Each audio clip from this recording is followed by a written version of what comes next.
Hi people, me again of course as always, and as usual, Moino Ravenberg. As you can tell, as always and as usual, based on the header of this video, I am briefly going to cover the 50th spirit of the Goetia, so the Lesser Key of Solomon, book 1, by the name of Furcas, spelled F-U-R-C-A-S. Now, I recite from the same book. Furcas, the 50th spirit, is Furcas. He is a knight and appeared in the form of a cruel old man with a long beard and a hoary head, riding upon a pale-colored horse with a sharp weapon in his hand. His office is to teach the art of philosophy, astrology, rhetoric, logic, chiromancy, and pyromancy in all their parts and perfectly. He had under his power 20 legion of spirits. His seal or mark is thus made, etc., etc., etc. And you can see his seal in the thumbnail of this video. Now, yeah, let's dive right in. Furcas, classically can be associated with Mars. The corresponding zodiac sign is Aries specifically. Now, bear in mind, I said classically because in a more direct manner, not literally, from a planetary perspective, the closest you would get to a planetary correspondency would be Mars. But, oh yeah, he also has a considerable amount of Venusian influence, ironically. So, Martian with Venusian influences as well. But, in a more direct manner, the element fire is what corresponds to him the most. But, so honestly, it all depends on your intent. Tuesdays are fine, but Wednesdays would also be good. Honestly, if you're going to work in an elemental fashion or manner, I would recommend Wednesday. So there is no specific detailed planetary or otherwise correspondency. Bluntly and simply and straightforwardly put, he falls under the element fire, and that's also why he falls under the Archangel Michael, the ruler of fire. Michael himself told me so before I recorded this video. Specific zodiacal alignment is 7 degrees in Aries. The 7 stands for weariness. It stands for the fact that he is weary, as in he is cautious, conservative, not all up in your face and whatnot. He is observant, to put it that way. He observes the situation first before actually considerably or thoroughly before doing so. He observes the situation thoroughly before undertaking action, in a manner of speaking. Let me see. Yeah, now as for the description, Furcas, everything that is said, more or less, well, not more or less, everything he said, everything that is said in terms of his description, something I rarely come across, is actually correct, and like at least 99% correct, metaphorically speaking 100% correct. In terms of his appearance, okay, let me start off with his thingies first before I get to his appearance. In terms of the description, what he specializes in is indeed correct.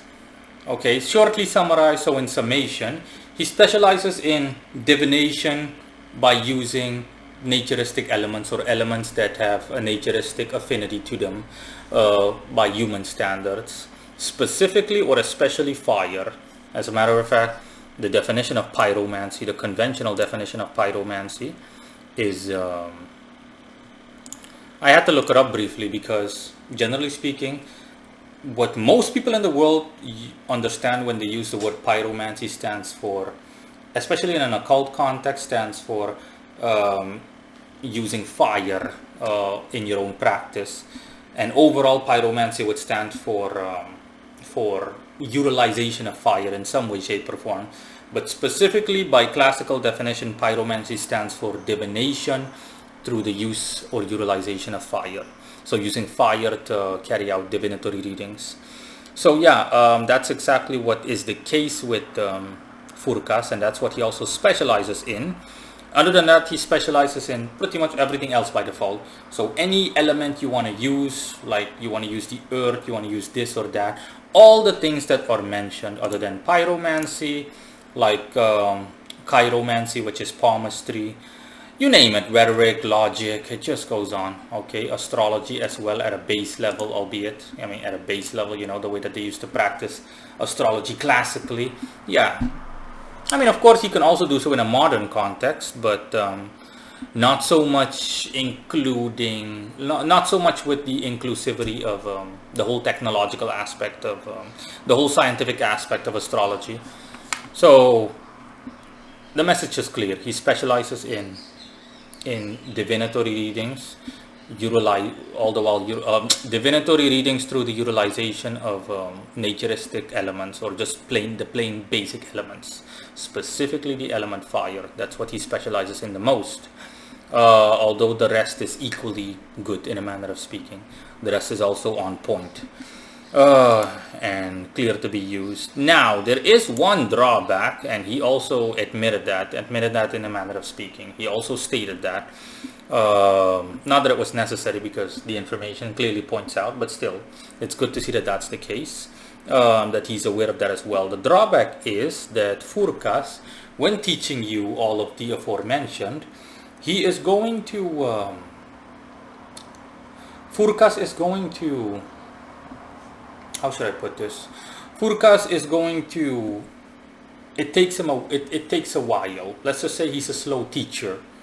It takes a while. He's not the cardinal type where he immediately can like impart all of this wisdom, knowledge and wisdom upon you, and like, yeah, baby, boom, take here, and you'll immediately know what to do, etc., and be able to practice elemental divinations, like an oracle or similar.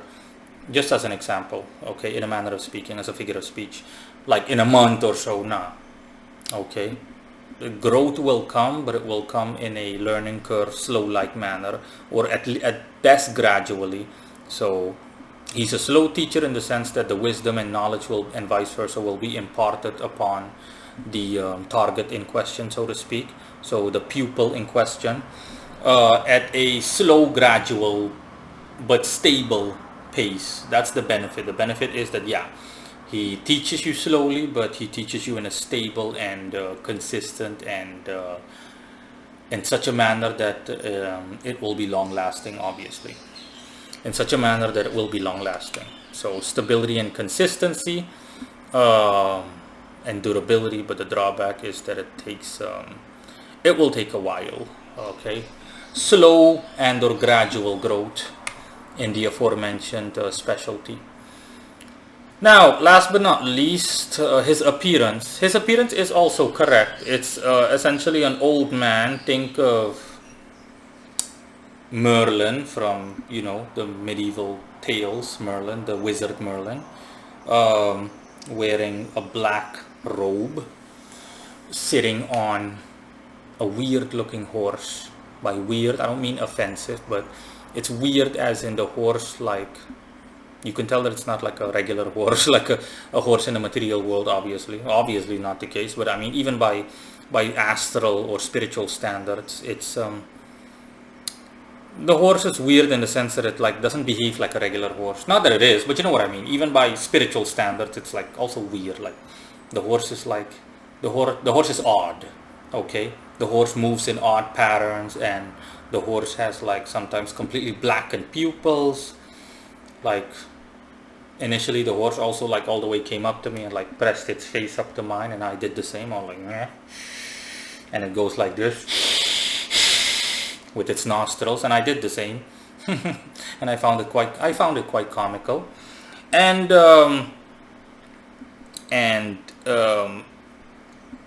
him as a whole, as well as the horse that he sits on, are surrounded by flames. It's like a guy, a wizard looking guy dressed in a black robe, a medieval wizard sitting on an odd looking horse, like I already said, with the aforementioned features, standing in a small patch of grass that was burnt by fire, obviously, and there are still flames fanning about, to put it that way.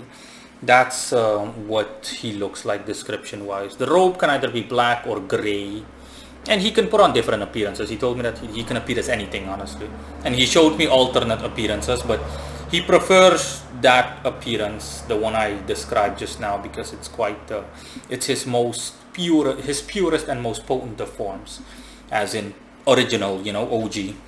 And oh yeah, he also holds like a sword in his hand. And what I found interesting as well, in one hand, initially he held a sword, a classical medieval sword, like a broadsword, essentially, a crusader sword, more or less. So medieval, like Catholic looking sword, and just general sword. And in the other one, he had a fire wand in his hand.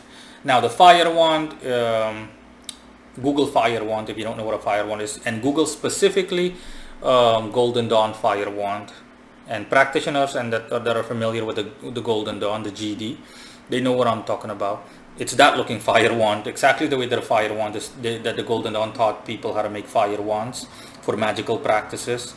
That's also what he had in his hand, and I was like, yeah, wow, it's been years since I've seen a fire wand. I remember my own years ago when I still practiced GD style as a beginner, lifetimes ago, honestly, by my standards. Yeah, and that's pretty much the complete version of what he looks like. He also has a beard, but not like Rip Van Winkle long ass beard. In that context, the beard wasn't long. It was like I said, it just looks like Merlin, a moderate level beard, you know, typical Merlin beard. And he reminded me of, I want to say thingy. Initially, I said Ivan the Terrible, like the Russian guy Ivan the Terrible, but Ivan. But other than that, also Rasputin. Now that I think of it, I told him Ivan and he was like, I know what you mean. But now that I think of it, it's either Ivan, or Rasputin. That's pretty much what he looks like. Without the scary look and all, you know, like deathly look. No. He looks like neutral. And he speaks in a low tune with a low down voice. But it's a testament to the weariness, like I said. He speaks kind of like this. For example, it's like when someone knocks on your door, bam, bam, bam. And, you know, someone that's like cautious for some reason is going to be like, who is there? It's the police. Can I help you with something? You know, you can clearly tell that person is like cautious in their approach. And that's what thing is like, Furcas is like. Yeah,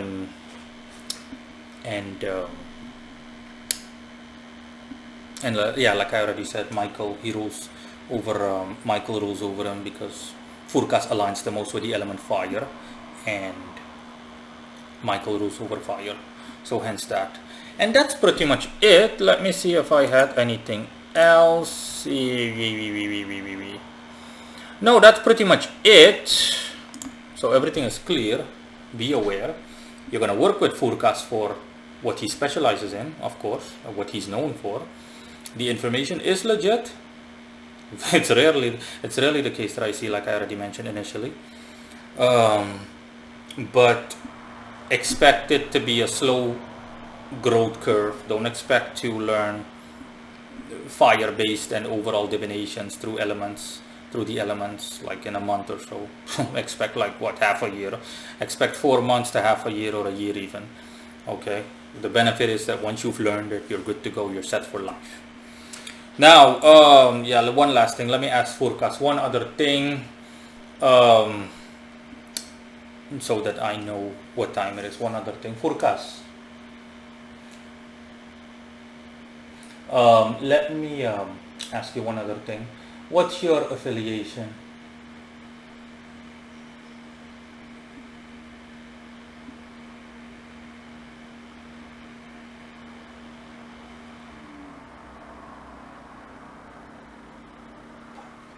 Okay, it's clear. Thank you. Okay, yeah, that's almost something that I forgot to ask him. Bye. Yeah, that's something almost that I forgot to ask him.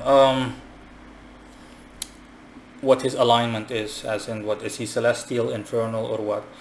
And his literal words were, believe it or not, I am an elemental spirit. I'm an infernal elemental, and Michael, the Archangel Michael, Lord Michael, corroborates that. He was like, yeah, no, correct. He's infernal elemental. But he's unique in the sense that, you know, he's not a salamander. He is a unique infernal elemental, you know. Well, for people unaware of it, you've got like good elementals and bad elementals, as in celestial elementals. Elementals by default are celestial, but you also have like their counterpart. It's like leprechauns. They're the infernal or the malevolent version of gnomes, which are earth elementals. So you can call them dark elementals, if you will. And Furcas is a dark fire elemental spirit. He's an infernal elemental spirit. But yeah, quite unique in the sense that he has a human-like appearance rather than looking like a salamander or any fire-based non-human creature. That's also why he said, I understood what he meant when he said believe it or not, because it's not really something you would guess. You would think maybe he's like an infernal spirit, like a demon or a fallen angel or something. But no, that's it. Bye bye.